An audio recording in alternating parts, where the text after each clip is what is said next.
I think if I hear you call me Becky one more time, six-pack, I'm gonna pop your tops. All six of them. Who are you?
Hey, this is Matt once again. Welcome back to another video, and this is another paid request, this time from Wes. Thank you so much for that. If anyone has any other requests of pretty much any type, whether it be random or review or what have you, feel free to send it either directly to my PayPal or join my Patreon.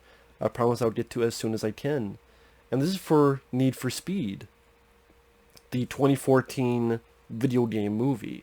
Now, right off the bat, I never played much of Need for Speed the game. I did not even know Need for Speed had a storyline. I just thought you just raced cars. But yeah, I'm so out of the loop. Maybe it doesn't have a storyline. People would let me know. Does Need for Speed have a storyline? I don't know. It seemed more likely, hey, Fast and Furious is popular. Fast and Furious making a shitload of money. Where can we get our Fast and Furious? Well, Need for Speed, fast cars. And at the end of the day, I liked the film. I did not mind the movie. But strictly for the car chases. If you're like me and you said, I want to see a shitload of real, practical, well-done car chase sequences, power-ups, you get your wish. And that was pretty much all done for real. There's not much CGI in this, and I really want to give a huge amount of credit to that. That some of the Fast and Furious films could learn from this movie on that nature. I didn't notice really any CGI. I noticed it all practical. And I guess if you're not a car chase fan, you'd probably be very bored with this. Because the movie itself, I don't think it needed to be 2 hours and 10 minutes. That's a bit long for this kind of movie. I think if you truncate it down to 90 minutes, keep all the car chases, keep all the action, and keep the dialogue, melodrama even more to a little, I think this would be even more just fun, unpretentious B-movie. Because the acting, you have Aaron Paul, I believe that's how you say his name, from Breaking Bad. I haven't seen much of Breaking Bad. I've seen the first episode, I've seen the last episode, that's pretty much it. And I'm not sure if I'm sold on him as the lead in this. I would go back and forth. I'm not minding him, then like, because sometimes his delivery of dialogues is a little bit guttural, and I wouldn't say Christian Bale Batman, but yeah, it's like, is he a serial killer? Like, sometimes I'm wondering, is this guy a part-time serial killer? Like, with his eyes, and like he's talking to the lady, but at times, like, is he doing a Skinner? Is he doing a, how's it going? I would have preferred someone else in the lead, to be honest. I would have preferred a Thomas Jane. I would have preferred a Carl Urban. I would have preferred even an older guy. Like Michael Keaton. Michael Keaton's in the film. Why can't Michael Keaton be the lead? Why can't Michael Keaton be the lead? Why does it have to be a younger guy? There's nothing about the story that showcases it has to be a younger guy. It could easily just been an older guy. Michael Keaton would have been cool. Ryan Gosling. He worked in Drive. I doubt he would do this kind of movie, but like Ryan Gosling. Like what Ryan Gosling did in Drive is much better than what Aaron Paul was trying to do in this. It just, he's not the worst. I mean, he's better than Joel Kinnaman, or I'd probably have him over Mark Wahlberg, or Channing Tatum. So I'm kind of 50-50 on him. Imogen Poots. At the end, there's moments I didn't mind her. There's moments I'm like, okay, you're reminding me of what I felt about you in the Fright Night remake. There's other moments like, yeah, okay. When the two leads, I'm doing this like 50-50 on. I actually didn't mind the supporting cast. One of them is Kid Cudi, the singer. He plays the lead guy's one of his good friends. And the fun bit is that he watches via helicopter, and each time he pops up, he's in like a different helicopter or a different type of plane. So at one point it's a news chopper, at one point it's a military chopper. I like that bit. I thought he did fine. The other people, one of them is Rami Malek, the guy who would play in Bohemian Rhapsody. He was the lead in Bohemian Rhapsody, the movie about Queen. And he played, the lead in that. He's one of the people that helps out. Because, okay, the story, I didn't even get into the story. The lead and some of the people I mentioned, they have this garage. And it's not doing well. It's struggling to make ends meet.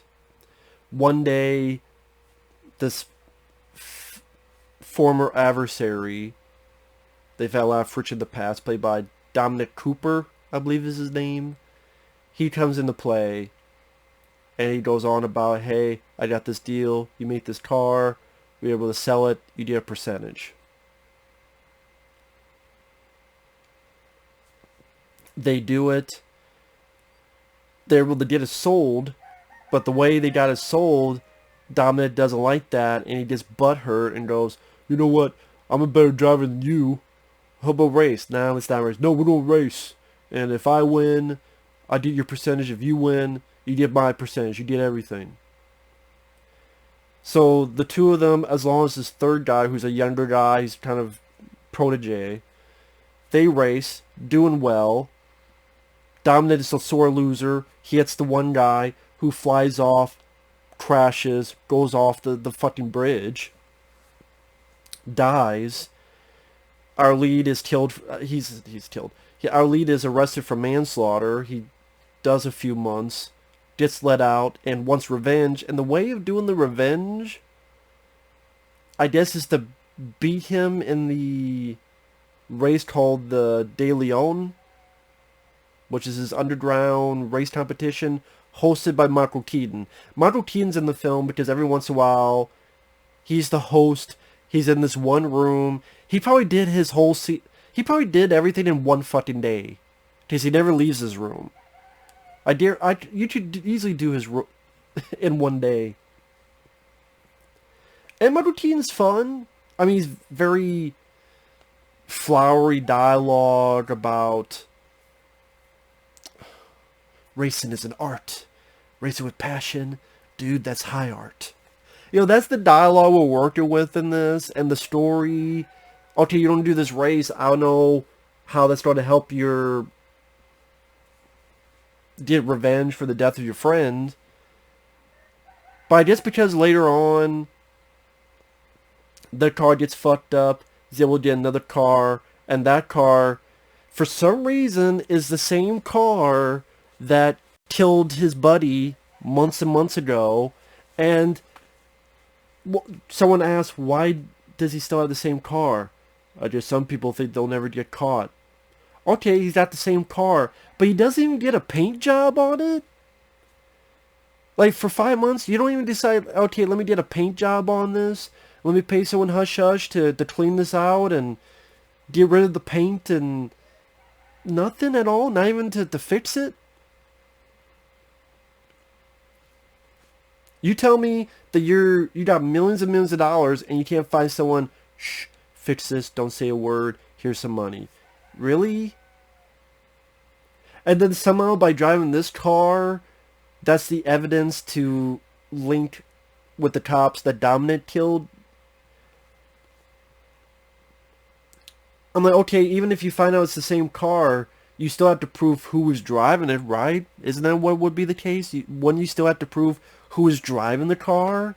Maybe I'm wrong. Maybe I'm wrong with that. If anyone's a lawyer, I don't know if any one of my subscribers is a lawyer, first off, let me know. I think that's pretty cool. And two, you let me know. Or if you've seen the film, again, I didn't exactly know how that all worked. Well, he has the car. But yeah, even this moment, Aaron, our lead, is driving the car. It could have been fucking Fred Flintstone driving the car. It could have been fucking Bidbird driving the car. Could have been a fucking janitor for all we know. I mean, that's the point.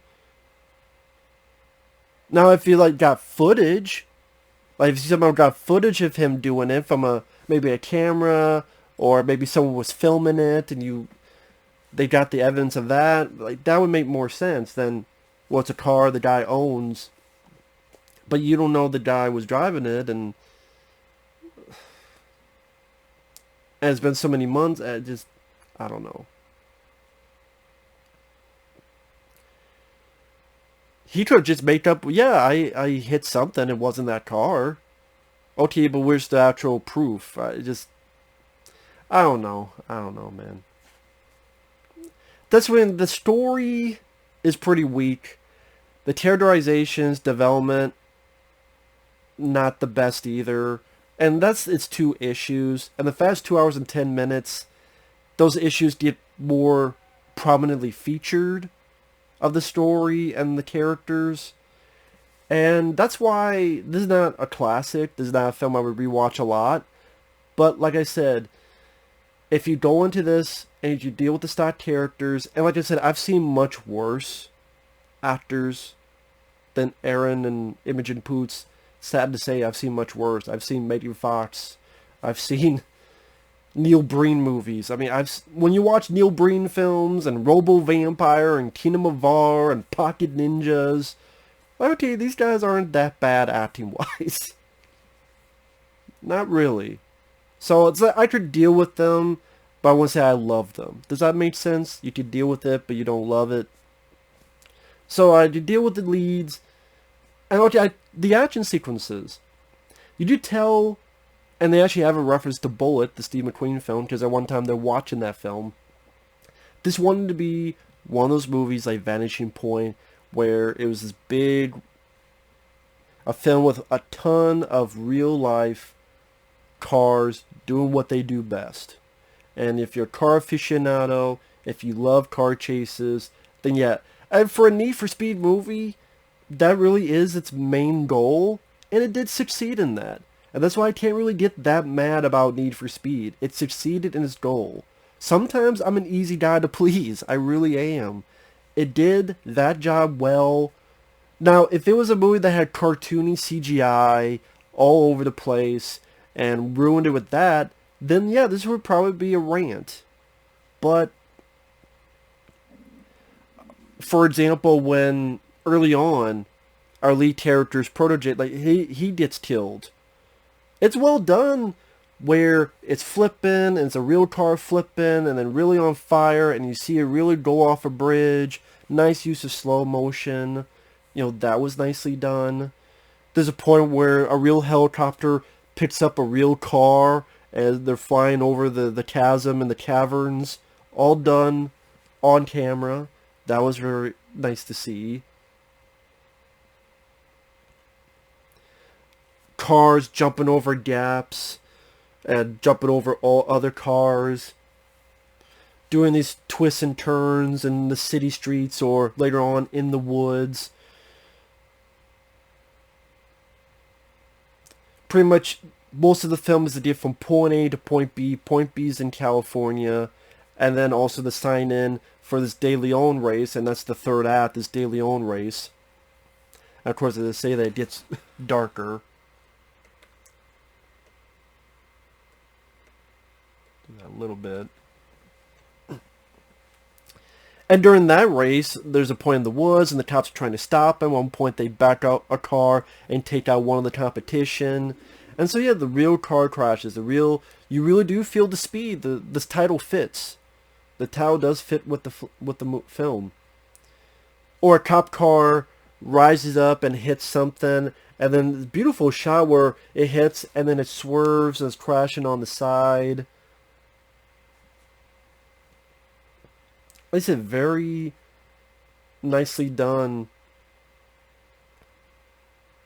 on that practical sense.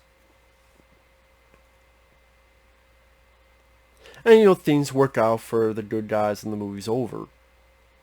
So, like I said,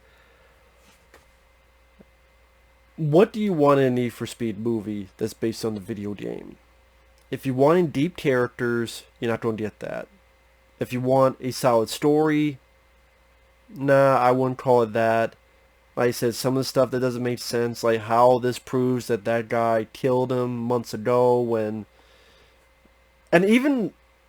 That wasn't even the plan from the beginning, because he was in a different car. The only reason he got into another car was because they get to California, him and Imogen Poots are driving, they get hit, that car's fucked up, and then they get the other car that's the evidence. So that wasn't the plan in the first place. So what was the plan in the first place? I guess to just, I'm going to win. Go do it for Johnny. You know, I guess that was the plan for the beginning, and just sort of accidentally got into this. Oh, I can actually prove and get this guy arrested. So I'm like, okay, it's not much of a plan. Kind of a shit plan, but what do I know? But hey, plentiful car chases, car stunts, explosions. Well, not a lot of explosions, to be fair. It's more car stunts. If you like car races, yeah, give it a watch. If you're expecting more than that, I don't think you're going to get it.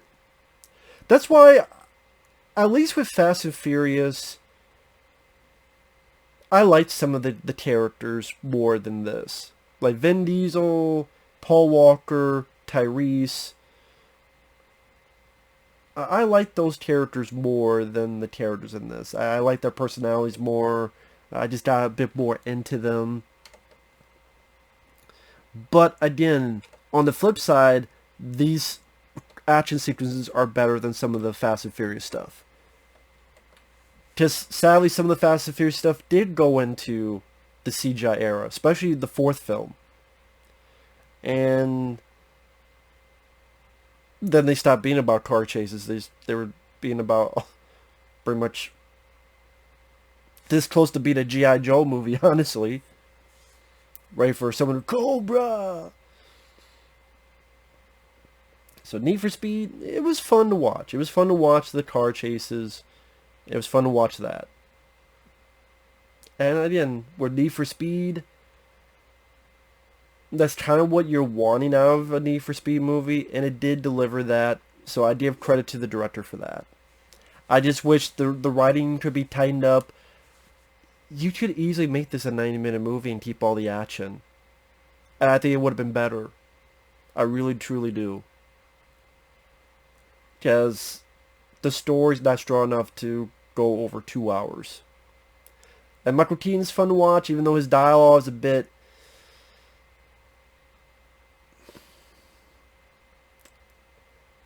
The dialogue is pretty over the top, but Michael Keaton's having fun with the role at least. It's Michael Keaton's delivery, I think, saves that stuff. Because if someone else said that dialogue, you'd be like rolling your eyes. But Michael Keaton does sell it. And just let him be the lead. Just let him be the lead. That would have been cool. As the fucking lighting goes up and down because of... Okay. With that said, thanks for watching. Take care. We'll see you guys later. Bye-bye.